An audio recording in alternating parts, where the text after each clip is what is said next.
வணக்கம். நம்ம இன்னைக்கு ஹைப்ரிட் மோட் செட்டிங்ஸ் எப்படி யூஸ் பண்ணுறது, ஹைப்ரிட் மோடுடைய பயன்பாடு எப்படி இருக்கும், அதோடைய ரிஸ்க் எப்படி இருக்கும்ன்றதை பார்க்கலாம். இன்றைக்கி அதை லைவ் ட்ரேடிங் பண்ணி நான் காட்டுறேன். இப்போ ஹைப்ரிட் மோடுன்றது என்ன, இது யாருக்கு கரெக்டாக இருக்கும் அப்படின்னு பார்த்தோம்னா, ஹைப்ரிட் மோடுன்றது யாரால் கொஞ்சம் பணம் நார்மல் ட்ரேடிங்கை விட கொஞ்சம் அதிகமாகவே தேவைப்படக்கூடியது ஹைப்ரிட் மோடுன்றது. இந்த ஹைப்ரிட் மோடுக்கு பார்த்தீங்க அப்படின்னா ரிஸ்க்கும் கொஞ்சம் அதிகமாகவே இருக்கும். ஸோ ஜென்ரலாக நம்ம நார்மல் ட்ரேடில் ஒரு 4000 அந்த மாதிரி ரிஸ்க் எடுக்கிறோம் அப்படின்னா, ஹைப்ரிட் மோடுன்னு வரும்போது அதை விட 3லேருந்து 4 மடங்கு நம்ம ரிஸ்க் எடுக்கிறதுக்கு தயாராக இருக்கணும். அதாவது ஒருத்தங்களுடைய இன்வெஸ்ட்மெண்ட்டுக்கு ஏற்ற மாதிரி டெய்லி எடுக்கக்கூடிய ரிஸ்க்குலேருந்து ஒரு 2லேருந்து 3-4 மடங்கு அதிகமாக நம்ம ரிஸ்க் எடுத்தால் மட்டும்தான் இந்த ஹைப்ரிட் மோடை நம்மளால் யூஸ் பண்ண முடியும். இந்த ஹைப்ரிட் மோடானது யாரெல்லாம் பண்ணக்கூடாதுன்னா, நான் 50,000 போட்டு பண்ணுறேன், 20,000 போட்டு பண்ணுறேன்றவங்க இந்த ஹைப்ரிட் மோடு இந்த சைடே பண்ணக்கூடாது. Minimum capital 2 lakhs and above இருக்கிறவங்க மட்டும்தான் இந்த ஹைப்ரிட் மோடை யூஸ் பண்ணலாம். ரெண்டாவது, இந்த ஹைப்ரிட் மோடுன்றது சுருக்கமாக சொல்ல போனால் என்னன்னு பார்த்தோம்னா, குவான்டிட்டி இன்க்ரீஸ் ஆகிறது. அதாவது உதாரணமாக நம்ம ஒரு லாட் எடுத்து நம்ம ட்ரேட் பண்ணுறோம், அந்த லாட்டில் ஸ்டாப் லாஸ் ஹிட் ஆகிருக்கு, அடுத்த கால் வருது, அடுத்த கால் வரும்பொழுது நம்ம 2 லாட்டாக ரோபோ ஆர்டர் பிளேஸ் பண்ணோம்.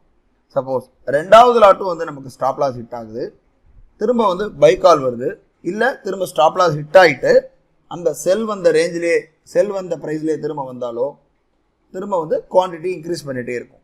இதை சுருக்கமாக சொல்ல போனால், ஒவ்வொரு தடவை ஸ்டாப் லாஸ் ஹிட் ஆகிட்டு புது சிக்னல் வந்தாலோ அல்லது ஸ்டாப் லாஸ் ஹிட் ஆகிட்டு அந்த சைடே சேம் சைடே மார்க்கெட் திரும்ப எந்த ரேட்டில் ஃபஸ்ட்டு ட்ரேட் எடுத்ததோ அந்த ரேட்டில் வந்தாலோ நமக்கு இந்த ஆர்டர் மல்டிப்ளை ஆகும்.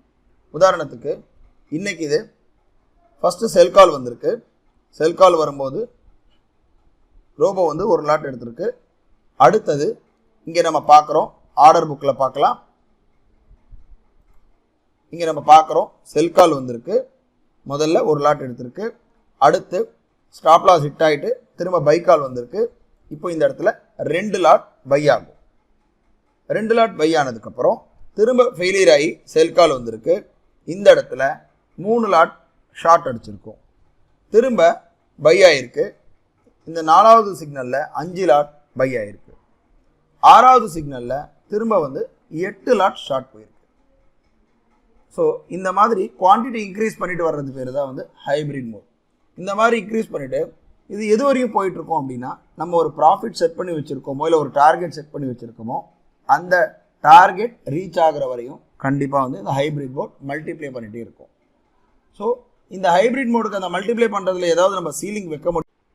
வணக்கம். இன்றைய தினம் 23 நவம்பர் 2020, நேரம் சரியாக 9:17 ஆகுது. 29,900 கால் ஆப்ஷன் எடுத்திருக்கோம், 29,800 29,900 கால் ஆப்ஷன் எடுத்திருக்கோம், பேங்க் நிஃப்டி ஃபியூச்சர்ஸ் எடுத்திருக்கோம். ஃபியூச்சர்ஸில் செல் வந்திருக்கு, ரோபோவில் எடுத்திருக்கு. எம்டிஎம் பார்க்குறோம், எம்டிஎம் ஒரு 363 ரூபா 400 ரூபா கிட்ட ப்ராஃபிட்டில் இருக்குது, ஷார்ட்டில் இருக்குது.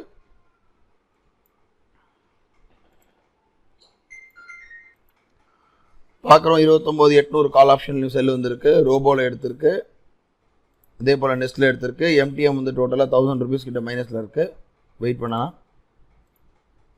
Bank Nifty futures stop loss hit ஆகிருக்கு, அதுக்கு பார்க்குறோம். எம்டிஎம் 2500 கிட்ட மைனஸில் இருக்குது. பொசிஷன் 29,800 கால் ஆப்ஷன் மட்டும்தான் பொசிஷன் இருக்குது இப்போதைக்கு. திரும்ப பை வந்திருக்கு பேங்க் நிஃப்டி ஃபியூச்சர்ஸில், ரோபோவில் எடுத்திருக்கு, ரோபோவில் எடுத்திருக்கு. நம்ம இன்றைக்கி மல்டிப்ளேயர் மாதிரி போட்டிருக்கோம். ஸோ மல்டிப்ளேயர் மாதிரி போட்டதுனால 2 lot bank Nifty futures buy வந்திருக்கு. ஸோ டோட்டல் எம்டிஎம் 3000 ரூபா இருக்குது. இன்றைக்கி அதே மாதிரி ரிஸ்க்கும் நம்ம அதிகமாக எடுக்க போகிறோம்.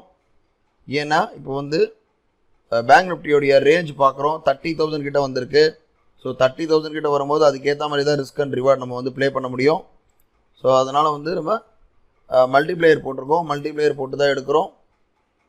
இப்போ பார்த்தோம் நமக்கு தெரியும் ப்ரொஃபைல். இப்போதைக்கு எம்டிஎம் பார்க்குறோம் 4000 ரூபா கிட்ட இருக்குது, வெயிட் பண்ணலாம். டைம் கரெக்டாக 9:47 ஆகுது. இப்போ பார்க்குறோம் நம்ம இன்றைக்கி 5வது லாட் போயிட்டுருக்கு. எம்டிஎம் பார்க்குறோம் 14,000 ரூபா கிட்ட மைனஸில் இருக்குது, வெயிட் பண்ணலாம். டைம் ஸோ இதை நம்ம கட் பண்ணிக்கலாம். கட் பண்ணிட்டோம். ஃபியூச்சர்ஸ் மட்டும் கட் பண்ணிட்டோம். ஃபியூச்சர்ஸ் மட்டும் 20,000 ப்ராஃபிட் புக் ஆகிருக்கு. இப்போ ஆப்ஷன் மட்டும் 29,800 ஆப்ஷன் மட்டும் ஓப்பனில் இருக்குது. அது ஒரு 1000 ரூபா கிட்ட இருக்குது. அது கொஞ்சம் வெயிட் பண்ணி பார்க்கலாம். ஏன்னா மார்க்கெட் வந்து ஹைப்ரிட் மோட் போட்டிருந்தோம். ஹைப்ரிட் மோடில் வந்து ஃபியூச்சர்ஸ் வந்து 1 2 3 4 பொசிஷன் வந்து கட் ஆகிருக்கு. நமக்கு 20,000 ப்ராஃபிட் வந்தது. ஸோ இது பெரிய அமௌண்ட்டுன்றதுனால நம்ம புக் பண்ணிக்கிறோம். இன்றைக்கி பேங்க் நிஃப்டி 29,800 கால் ஆப்ஷன் மட்டும் இருக்குது. அது மட்டும் ஓப்பனில் இருக்கணும், நம்ம பார்க்கலாம்.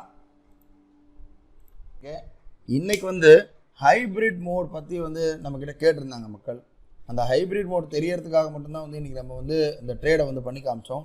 இன்ஃபேக்ட் சொல்லப்போனால் இதில் வந்து நமக்கு வந்து ஒரு ரிஸ்க் இருந்தது. பட் இருந்தாலும் நான் அதை கேல்குலேட்டட் ரிஸ்க் தான் எடுத்தேன். ஏன்னா எனக்கு வந்து ஆல்ரெடி நான் ப்ராஃபிட்டில் இருக்கிறதுனால இந்த ஃப்யூச்சரில் இவ்வளோ எடுக்கிறதுல எனக்கு ஒன்றும் ரிஸ்க் இல்லை. இது எப்படி போச்சுன்றது நம்ம காத்தாலேருந்து பார்க்கலாம். அந்த ஆர்டர் புக்கில் மார்னிங் வந்து ஒரு லாட் எடுத்திருக்கு. அதாவது இந்த பை சிக்னல் வரும்போது, இந்த சார்ட்டில் பை சிக்னல் வரும்போது ஒரு லாட் எடுத்திருக்கு. பேங்க் நிஃப்டி ஃபியூச்சர் செல் வரும்போது 9:17க்கு, அதுக்கு அடுத்தது திரும்ப பை வரும்பொழுது 9:22க்கு ஒரு லாட் எடுத்திருக்கு. அதாவது ஆப்ஷன் தனி அதை விட்டுருவோம். திரும்ப வந்து ஒரு லாட் எடுத்திருக்கு.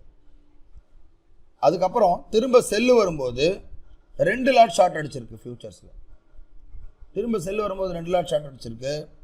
அதுக்கு அடுத்தது திரும்ப பை வரும்பொழுது ஸ்டாப் லாஸ் ஹிட் ஆகிட்டு பை வரும்போது 3 லாட் பை ஆகிருக்கு. அதாவது 1 2 3ன்ற விகிதாச்சாரத்தில் ஏறி இருக்கு. அதுக்கு அடுத்தது திரும்ப செல் வரும்போது, அதாவது திரும்ப வந்து என்னாச்சுன்னா பை வந்து ஸ்டாப் லாஸ் ஹிட் ஆகிருக்கு. ஸ்டாப் லாஸ் ஹிட் ஆனதுக்கப்புறம் திரும்ப மேலே போயிட்டு தான் வந்து 5 லாட் பை ஆச்சு. ஏன்னா one time stop loss hit ஆகிட்டு இன்னொரு தடவை வந்தால் கூட இன்க்ரிமெண்டல் ஆகும். ஸோ அதனால் 5 லாட் பை ஆச்சு. 5 லாட் பை ஆனதுக்கப்புறம் திரும்ப செல்லு வரும்பொழுது அது வந்து 8 லாட்டாக எடுத்திருக்கு. 8 லாட்னா ஆல்மோஸ்ட் வந்து உங்களுக்கு நமக்கு வந்து ஒரு பாயிண்ட்டுக்கு 200 ரூபா. இது எடுத்து ஆல்மோஸ்ட் நமக்கு வந்து ஒரு 20,000 கிட்ட ப்ராஃபிட் புக் பண்ணிட்ட. 20,600 நம்ம இவ்வளோலாம் ரிஸ்க்கெல்லாம் வந்து யாருக்கும் எடுக்க சொல்கிறது கிடையாது, எடுக்கவும் கூடாது. பட் நான் எடுக்கிறது வந்து இந்த மாதிரி ரிஸ்க் எடுக்கிறோம் அப்படின்னாலே நம்ம வந்து ஒரு கேல்குலேட்டடாக ரிஸ்க் தான் எடுப்போம். இப்போதைக்கு வந்து 22,600 கிட்ட ப்ராஃபிட் இருக்குது நமக்கு. 29,800 கால் பார்த்தோம் அப்படின்னா நமக்கு வந்து ஒரு 2,140 கிட்ட ப்ராஃபிட்டில் இருக்குது. 29,800 காலை பார்த்தோம் அப்படின்னா நல்லா மார்க்கெட் இறங்கிட்டு இருக்கு. இன்னும் கூட வெயிட் பண்ணலாம். வெயிட் பண்ணி பார்த்து கூட புக் பண்ணலாம். ஏன்னா நல்ல ப்ராஃபிட் நம்ம இன்றைக்கி எடுத்திருக்கோம். ஸோ அதை பேஸ் பண்ணி கொஞ்சம் நம்ம வெயிட் பண்ணுறோம். நம்ம பார்க்குறோம் 29,800 கால் ஆப்ஷன் இருக்குது. ஷார்ட்டில் இருக்குது. 29,900 கால் ஆப்ஷன் ஒரு தடவை பை வந்து ஸ்டாப் லாஸ் ஹிட் ஆகிருக்கு. ஸோ 29,800 கால் ஆப்ஷன் வந்து ஒரு 2,000 கிட்ட ப்ராஃபிட் இருக்குது. ஸோ அதையும் நம்ம ஸ்கொயர் ஆஃப் பண்ணிக்கலாம். இப்போதைக்கு எம்டிஎம் பார்க்குறோம். 21,500 இருக்குது. 21,500 இருக்குது. 29,800 ப்ராஃபிட் புக் ஆகிருக்கு. இப்போதைக்கு இன்றைக்கி நமக்கு இது போதும்னு நினைக்கிறேன். நாளை ஒரு புது ட்ரேடில் சந்திக்கலாம். ஏன்னா இன்றைக்கி வந்து இந்த ஹைப்ரிட் மோடை பற்றி எக்ஸ்பிளைன் பண்ணணும். இன்னொரு செப்பரேட் வீடியோ கூட வருது. ஸோ நாளை வந்து ஒரு புது ட்ரேடில் சந்திக்கலாம். நன்றி, வணக்கம்.